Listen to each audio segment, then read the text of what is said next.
8 personnes ont perdu la vie dans la commune d'Abobo après avoir consommé une liqueur artisanale communément appelée Koutoukou.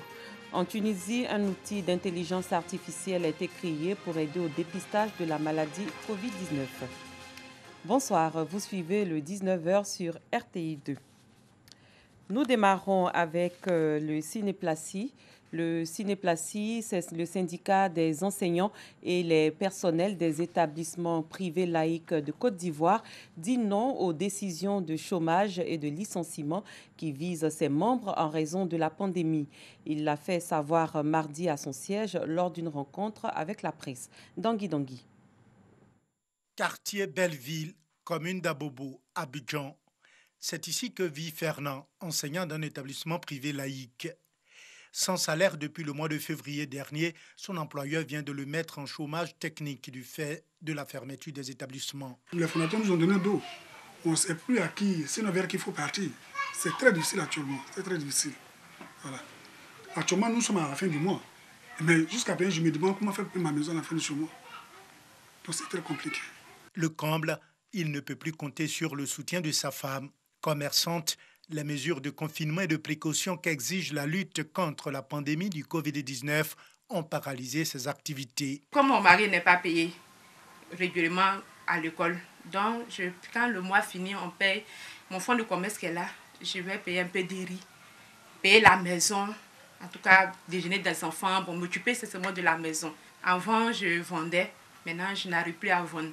Bon, en tout cas, vraiment, c'est difficile. Ce sont des milliers d'enseignants qui sont dans la même situation de précarité, selon le Cinéplacie, syndicat national des enseignants et des personnels du privé laïque de Côte d'Ivoire.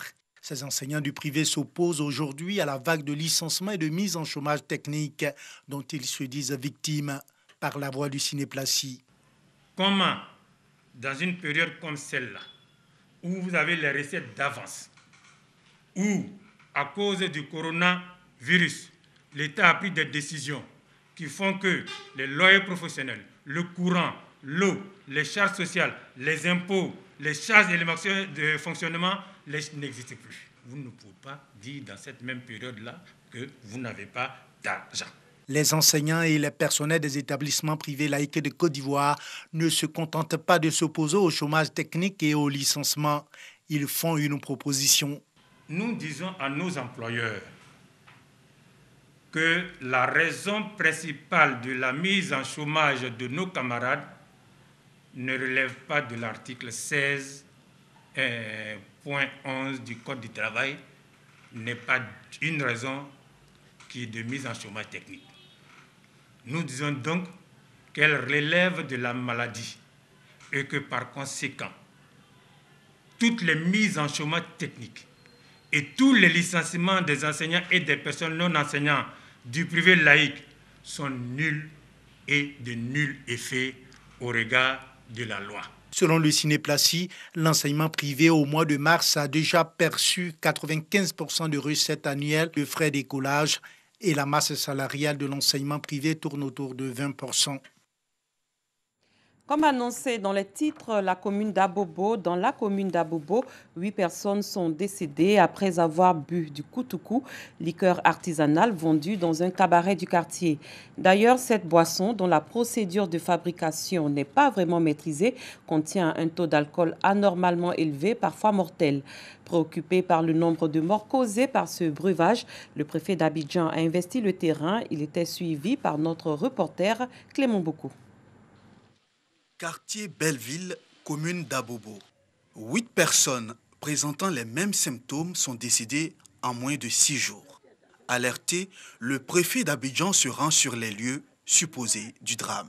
Ça reste à être confirmé, ce sont les morts qui ont eu lieu en l'espace de 6 jours avec en commun des personnes qui sont passées ici, qui ont consommé du breuvage. Ici, qui se trouvent dans le quartier également. Donc, les services judiciaires, mais également les services de police vont faire l'enquête. On ne peut pas tirer de conclusions rapides. Mais ce que nous disons, c'est que la source semble se trouver ici. À quelques mètres du cabaret, Vincent Toby fait une étrange découverte. Plus de 2300 litres d'alcool remplis dans des fûts. Nous sommes venus avec la mairie d'Abobo, mais également les services de sécurité, pour lancer encore un appel à toutes les populations qui s'adonnent à la consommation de ce type d'alcool non contrôlés.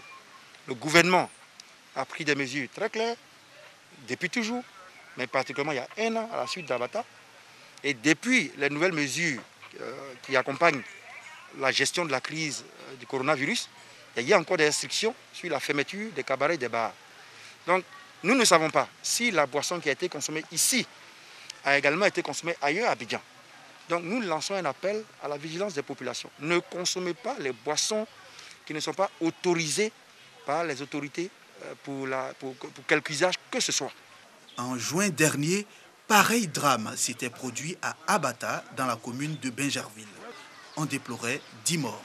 Le CIAPOL, le Centre ivoirien anti-pollution, qui avait conduit l'analyse toxicologique, a conclu que pendant la préparation de la liqueur artisanale appelée communément Koutoukou, le premier jus recueilli, le méthanol, et le troisième jus, le propanol 2, devaient être jetés car dangereux pour la consommation. Mais ces deux produits ont été mélangés soit par accident, soit exprès au deuxième jus. Ce breuvage est mortel car contient un taux anormalement élevé de méthanol avoisinant les 80%. Avant de poursuivre, sachez que la Côte d'Ivoire enregistre ce 25 avril 2020 34 cas d'infection à coronavirus sur 302 échantillons prélevés, portant le nombre total de cas d'infection à 1111. Le pays recense également 30 nouveaux guéris, portant le nombre total de guéris à 449 et 0 décès. Les mesures barrières contre le coronavirus édictées par le gouvernement sont observées par tous. À Bondougou, dans la région du Béré, elles sont appliquées même dans les champs. Soro Corona.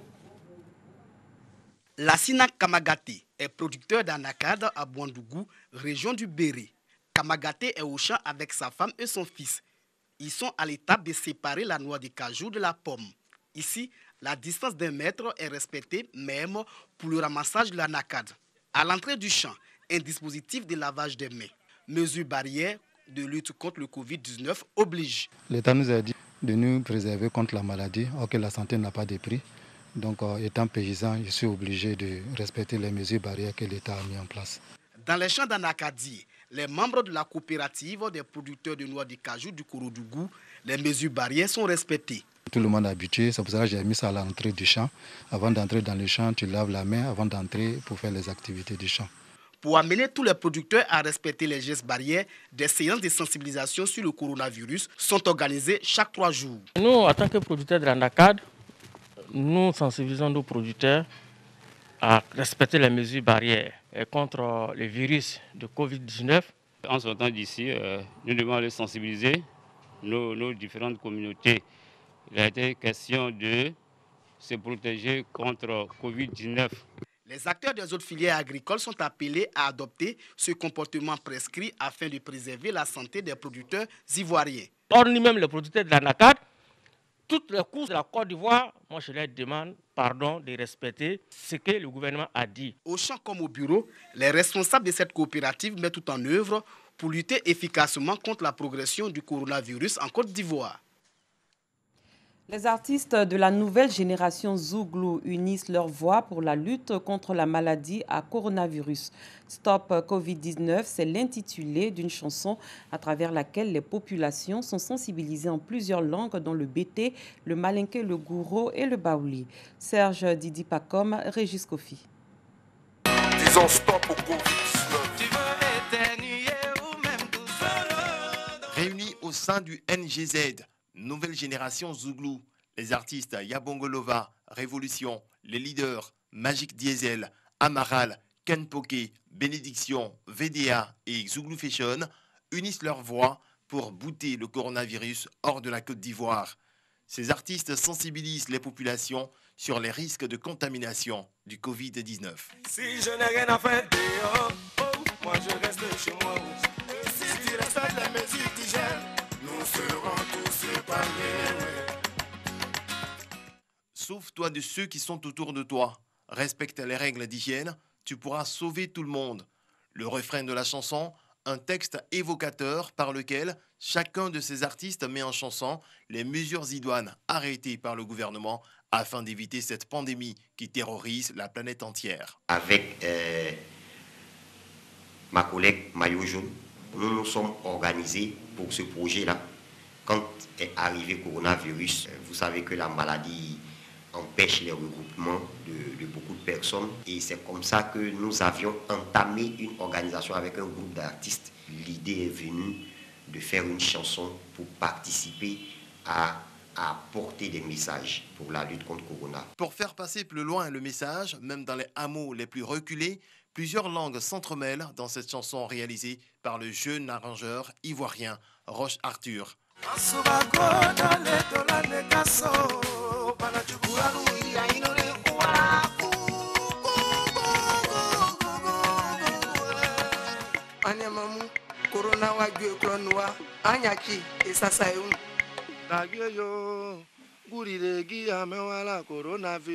C'est une pandémie mondiale et nous, à notre façon, en tant qu'artistes, je pense que de par la chanson, les gens pourront comprendre le message qu'on veut faire passer. Avec des mélodies qu'il faut, les artistes de la sphère Zouglou disent donc stop au Covid-19.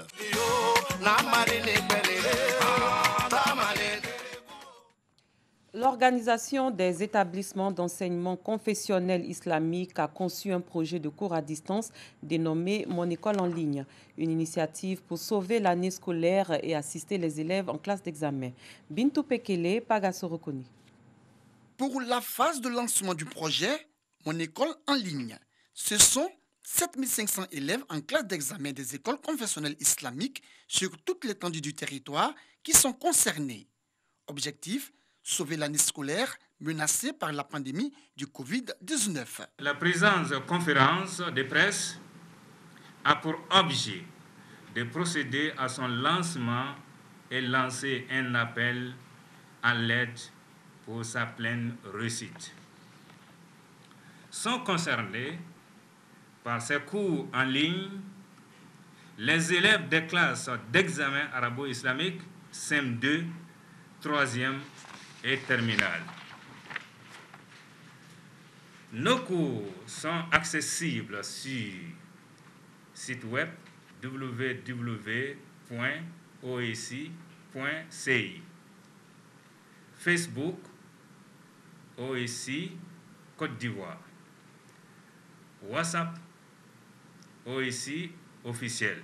L'Organisation des établissements d'enseignement confessionnel islamique OEC invite les parents d'élèves à s'impliquer pour la bonne marche du projet. Nous attirons l'attention des autorités nationales et des bonnes volontés sur les conditions de vie des dizaines de milliers de fondateurs et enseignants confessionnels islamiques qui, du fait de la fermeture des écoles islamiques, se retrouvent avec leurs familles sans ressources à l'entame du mois béni de Ramadan.